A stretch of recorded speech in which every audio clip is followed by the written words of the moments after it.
τις τελευταίες μέρες ιδιαίτερα, για παράδειγμα από την κυβέρνηση και τα μαζικά μέσα ενημέρωσης και την αντιπολίτευση, το ΣΥΡΙΖΑ δηλαδή, βλέπουμε να εξελίσσεται μια αντιπαράθεση σε υψηλούς υποτίθεται τόνους για τις διαπραγματεύσεις με την Τρόικα. Δηλαδή, και το επαναλαμβάνουμε και όχι άδικα, με την Τρόικα, δηλαδή την Ευρωπαϊκή Ένωση, το Διεθνές Νομισματικό Ταμείο και την Ευρωπαϊκή Κεντρική Τράπεζα. Η κυβέρνηση έχει πάρει τάρματα τελευταία, μαζί με εκπροσώπους της οικονομικής ολιγαρχίας, λέγοντας όχι άλλα μέτρα. Βέβαια, κρύβει από το λαό ότι τα μέτρα τα άλλα έχουν ήδη αποφασιστεί. Είναι μέτρα, παραδείγματος χάριν, που μειώνουν τις κρατικές εισφορές στα ασφαλιστικά ταμεία με αποτέλεσμα να πάθουν ασφυξία και να μην μπορούν να δώσουν συντάξεις. Κρύβει ότι έχει αποφασιστεί ο ενιαίος φόρος ακινήτων.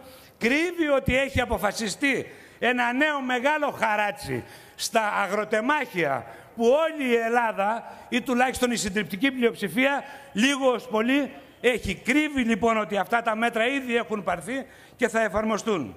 Το ΔΟΔΕ ΣΥΡΙΖΑ, από την άλλη πλευρά, κατηγορεί την κυβέρνηση ότι δεν μπορεί, λέει, να διαπραγματευτεί και ότι αυτός είναι καλύτερος και μάλιστα χρησιμοποιεί και σαν επιχείρημα τις θέσεις του Διεθνούς Νομισματικού Ταμείου. Γίνεται πολλή συζήτηση γι' αυτό και προσπαθούν να παραπλανήσουν το λαό. Τι κρύβουν όμως από το λαό? Ότι ο καυγάς που γίνεται είναι όπως τσακώνονται οι ληστές για το ποιο κομμάτι θα πάρει ο καθένας από τη λία της ληστείας. Όλοι τους, και Διεθνές Νομισματικό Ταμείο και Ευρωπαϊκή Κεντρική Τράπεζα και Ευρωπαϊκή Ένωση, όλοι τους είναι ενωμένοι κατά των εργαζομένων. Τα μέτρα τα θεωρούν δεδομένα. Έχετε ακούσει άραγε καμιά συζήτηση για το μισθό, για τις συντάξεις, για τις απολύσεις, για όλα αυτά τα μέτρα που έχουν πάρθει? Τσιμουδιά γι' αυτό. Ποια γίνεται συζήτηση αν θα έχουμε κούρεμα του χρέους, όπως λέει, υποτίθεται και έτσι λέει το Διεθνές Νομισματικό Ταμείο, ή αναδιάρθρωση? Δηλαδή αν θα πάει πιο πίσω, αν θα πάει σε πιο πολλά χρόνια να αποπληρωθεί. Όμως είτε με τη μία λύση είτε με την άλλη, ποιος θα πληρώσει το μάρμαρο? Οι ίδιοι οι εργαζόμενοι, και έχουν ήδη εμπειρία.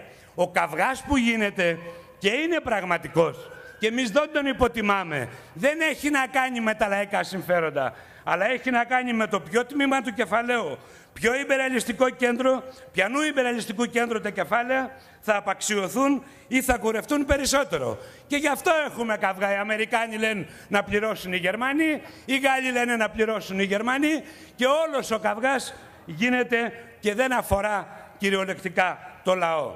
Και η αντίδραση που έχει η κυβέρνηση απέναντι στην Τρόικα, και είναι υπαρκτή, δεν αφορά τα λαϊκά συμφέροντα. Αφορά τα συμφέροντα του ελληνικού κεφαλαίου, που δυσκολεύεται σήμερα να έχει χρηματοδότηση, που θέλει να εξοικονομηθούν περισσότερα δισεκατομμύρια ώστε να πάρει από διάφορα προγράμματα και να ενισχυθεί άμεσα για να μπορέσει να φέρει νέα κερδοφορία. Ζούμε λοιπόν μέσα στην κρίση και μέσα στα αδιέξοδα την αντιπαράθεση ενός νέου δίπολου. Νέα Δημοκρατία με κέντρο προσπαθεί να φτιάξει διάφορα στηρίγματα, κεντροδεξιά, όπως θέλετε πέστε τα, και από την άλλη μεριά ο ΣΥΡΙΖΑ. Σήμερα λοιπόν υπάρχει μια πλούσια εμπειρία από αυτή την αντιπαράθεση. Και ας είναι λίγος ο χρόνος. Και η εμπειρία λέει ότι η αντιπαράθεση δεν γίνεται για τη ριζική αλλαγή και ανατροπή αυτής της πολιτικής, αλλά γίνεται για την καλύτερη διαχείριση αυτής της κατάστασης. Δικαιώνεται όμως αυτή η θέση ότι μπορεί, όπως λέει ο ΣΥΡΙΖΑ, αν ήμασταν εμείς, να διαχειριστούμε και να διαπραγματευτούμε καλύτερα και με την Ευρωπαϊκή Ένωση και με τους δανειστές και συνολικά, ούτως ώστε να έχουμε μία φιλολαϊκή πολιτική? Ας δούμε την πραγματικότητα. Δικαιώθηκε η θέση του για την Ευρωπαϊκή Ένωση? Για θυμηθείτε, πριν από 1 χρόνο και κάτι, 1,5 χρόνο, όταν εκλέχτηκε ο Ολάν πρόεδρος της Γαλλίας, τι έλεγε ο Τσίπρας και ο ΣΥΡΙΖΑ? Νέος άνεμος στην Ευρώπη. Και επομένως, αφού υπάρχει νέος άνεμος στην Ευρώπη, αν βγούμε και εμείς στην κυβέρνηση, θα αλλάξει η πολιτική της Ευρωπαϊκής Ένωσης. Ποιο ήταν το αποτέλεσμα? Ο Ολάν άλλαξε πολιτική, το αντίθετο. Τα ίδια μέτρα παίρνει και αυτό σήμερα. Και μάλιστα πρωτοστατεί και στον πόλεμο κατά της Συρίας. Για θυμηθείτε τι έλεγε και το επαναφέρει και σήμερα. Θα κάνουμε την περιβόητη συμμαχία του Νότου. Τι συμβαίνει όμως στο Νότο, στην Ιταλία, στην Ισπανία, στην Πορτογαλία? Παίρνονται ακριβώς τα ίδια μέτρα που υπαγορεύονται από τις ανάγκες του κεφαλαίου και που προωθούνται και από την Ευρωπαϊκή Ένωση και από την Ευρωπαϊκή Κεντρική Τράπεζα και από το Διεθνές Νομισματικό Ταμείο. Για θυμηθείτε, αριστερός, να υμνεί τον Ομπάμα, τον εκπρόσωπο του αμερικάνικου υπερρεαλισμού. Πήγε στην Αμερική και αφού πέρασε από διάφορα εξεταστικά κέντρα, λίγος πολύ έλεγε στον ελληνικό λαό, είτε ανοιχτά είτε συγκαλυμμένα, ότι υπάρχει κι άλλη συνταγή. Είναι η συνταγή του Ομπάμα. Για θυμηθείτε τι έλεγε για τη Βραζιλία. Για τη Βραζιλία τι είπε στον ελληνικό λαό? Ότι να μια χώρα που ξεπέρασε την κρίση με διαφορετικό τρόπο. Και στη Βραζιλία η φτώχεια, η δυστυχία, οι κοινωνικές ανισότητες είναι πολύ χειρότερες από την ίδια τη χώρα μας. Σε όποια χώρα λοιπόν εφαρμόστηκε είτε το ένα είτε το άλλο μείγμα της διαχείρισης, είχαμε ακριβώς τα ίδια αποτελέσματα για το λαό. Ποιον δικαιώνουν λοιπόν αυτές οι εξελίξεις? Τη Νέα Δημοκρατία, το ΠΑΣΟΚ, το ΣΥΡΙΖΑ ή το ΚΚΕ? Η ίδια η πραγματικότητα. Ας αφήσουμε τα ιδεολογικά, τα ζητήματα τα γενικότερα. Για να δούμε λοιπόν, σήμερα η κυβέρνηση παραδείγματος χάριν, τι λέει μετά από όλα αυτά? Γιατί έχουν σημασία και αυτά. Λέει ότι οι θυσίες πιάνουν τόπο, αναγνωρίζει ότι ο ελληνικός λαός έκανε τόσες θυσίες και ότι τέλος πάντων έχουμε φως στην άκρη του τούνελ, θα έχουμε πρωτογενές πλεόνασμα. Μόνο που το πρωτογενές πλεόνασμα στάζει αίμα και υδρότα από την εργατική τάξη και το λαό και πάει κατευθείαν όλο αυτό, όχι το πρωτογενές πλεόνασμα, αλλά όλος αυτός ο υδρότας στην πλουτοκρατία. Και αλήθεια, τι θα αλλάξει το πρωτογενές πλεόνασμα για τους 1,5 εκατομμύρια ανέργους, για τους αυτοεργαζόμενους, τους αυτοαπασχολούμενους που τους καλλιεργεί ψεύτικες ελπίδες? Έφτασε σε σημείο να πανηγυρίζει η κυβέρνηση όταν η ανεργία έχει φτάσει 30% ότι δημιουργεί 100.000 θέσεις εργασίας. Και μάλιστα προσπαθεί με τη λογική της ελεημοσύνης να καλλιεργήσει αυταπάτες στο λαό ότι κάτι θα πάρει από το πλεόνασμα τη στιγμή που χαράτσια, φόροι, πετρέλαιο ρημάζουν το λαϊκό εισόδημα. Λέει για ανάπτυξη. Θα σας πω ένα παράδειγμα, γιατί έχει μεγάλη αξία για το λαό μας. Ο τουρισμός. Τι είπαν και τι λένε? Ότι η βαριά βιομηχανία της Ελλάδας είναι ο τουρισμός. Και επομένως όλα για τον τουρισμό. Και τα μέτρα που πήραν και με το κατάργηση του καμποτάζη για τους ναυτεργάτες και όλα τα αφήνουμε στην άκρη. Φέτος λοιπόν είχαμε έκρηξη τουριστική στη χώρα μας. 16,5 εκατομμύρια, 17, 18 ξένοι τουρίστες. Ας κάνουμε λοιπόν τώρα το λογαριασμό.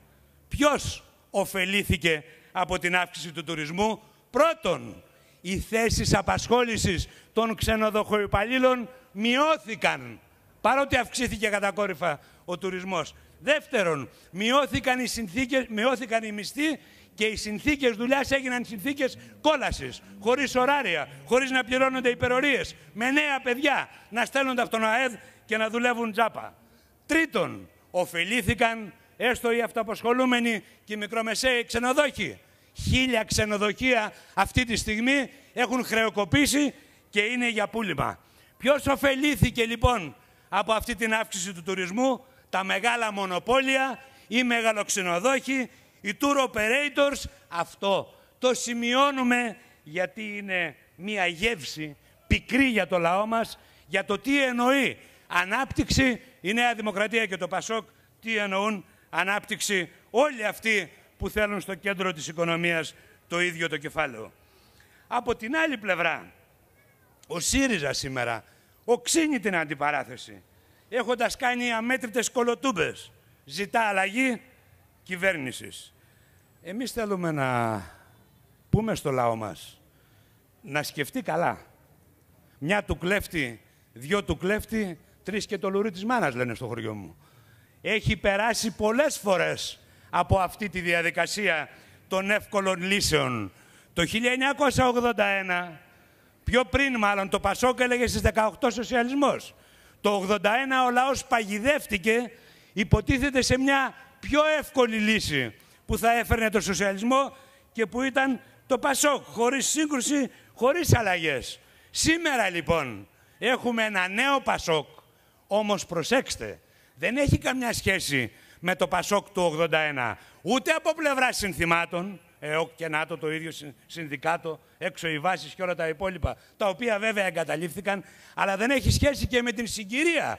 Γιατί το 1981 ο καπιταλισμός βρισκόταν σε ανάπτυξη, υπήρχε δυνατότητα και έδωσε κάτω από την πίεση του λαϊκού κινήματος ορισμένες παροχές, σοβαρές παροχές εκείνη την περίοδο, το Πασόκ, που αυτόματα μετά από 4 χρόνια, από το 1985, άρχισε να τα παίρνει πίσω. Σήμερα δεν είμαστε σε αυτή τη συγκυρία και πρέπει ο λαός μας να παρακολουθήσει προσεκτικά πώς μεταμορφώνεται ταχύτατα ο ΣΥΡΙΖΑ σε ένα κλασικό σοσιαλδημοκρατικό κέντρο-αριστερό κόμμα διαχείρισης του καπιταλισμού. Πώς έχει εγκαταλείψει συνθήματα που είχαν ένα λαϊκό έρισμα. Πρέπει να προβληματιστεί πολύ καλά για τα χειροκροτήματα του Δασκαλόπουλου, για τη συζήτηση που γίνεται για την επιχειρηματικότητα, την υγιή. Μα όλη η υγιή επιχειρηματικότητα λένε. Έχετε ακούσει κανένα να πει ότι θα ενισχύσω την άρρωστη επιχειρηματικότητα?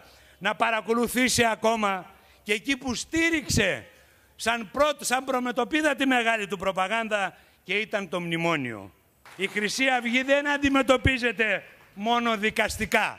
Να πάνε φυλακή και να σαπίσουν στη φυλακή για τα εγκλήματα που έχουν κάνει.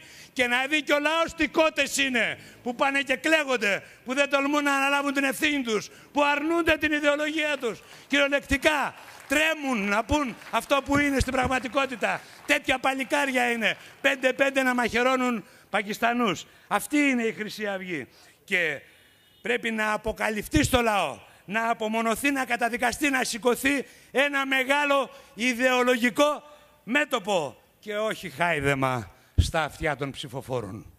Όχι χάιδεμα σε αυτούς που έριξαν ψήφο ή που σκέφτονται να ξαναρίξουν ψήφο στη Χρυσή Αυγή. Και αυτό δεν αφορά μόνο τις αποκαλύψεις που έγιναν, αλλά αφορά συνολικά όλη την ιδεολογία. Όμως με αφορμή και τη Χρυσή Αυγή άρχισαν τα όργανα, η θεωρία των δύο άκρων, και ο Πρωθυπουργός μάλιστα προσδιορίσε το άλλο άκρο στις Ηνωμένες Πολιτείες της Αμερικής. Τυχαίο?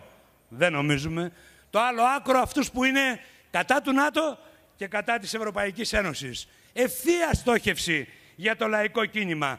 Προάγγελος αυταρχισμού και μέτρων κατά του λαϊκού κινήματος στη θεωρία του νόμος και τάξη. Τι θέλουν? Θέλουν να παρεμποδίσουν ριζοσπαστικοποίηση και ριζικές αλλαγές.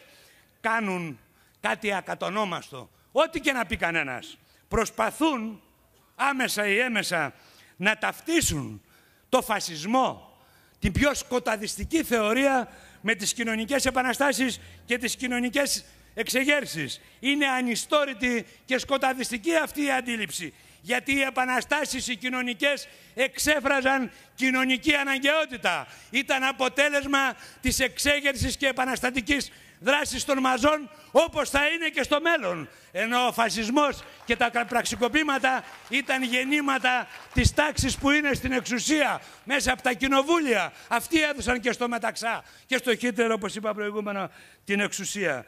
Εμείς θέλουμε να πούμε κάτι. Δεν φοβόμαστε.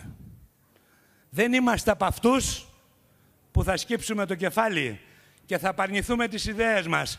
Εμείς παλεύουμε να συνειδητοποιήσει ο λαός και να κάνει κοινωνική επανάσταση για να πάρει την εξουσία στα χέρια του και να οικοδομήσει το σοσιαλισμό. Και δεν το κρύβουμε. Η ιστορία δεν σταμάτησε στον καπιταλισμό. Παρά τα ζιγζάκ και τις δυσκολίες θα προχωρήσει μπροστά. Δεν λέμε πολύ μεγάλες κουβέντες. Ούτε μας αρέσει να διαφημίζουμε αυτό που κάνουμε. Όμως θέλουμε να τους προειδοποιήσουμε και ταυτόχρονα να μιλήσουμε και στο λαό. Το ΚΚΕ είναι πολύ έμπειρο και ώριμο. Έχει μελετήσει όλη του την ιστορία. Έχει μελετήσει την ιστορία του κομμουνιστικού κινήματος και είναι έτοιμο και θα είναι έτοιμο όταν δημιουργηθούν και οι αντικειμενικές συνθήκες να ανταποκριθεί στο ιστορικό του καθήκον, να οδηγήσει δηλαδή την εργατική τάξη και το λαό στην απελευθέρωση από τα δεσμά του καπιταλισμού. Γεια σας.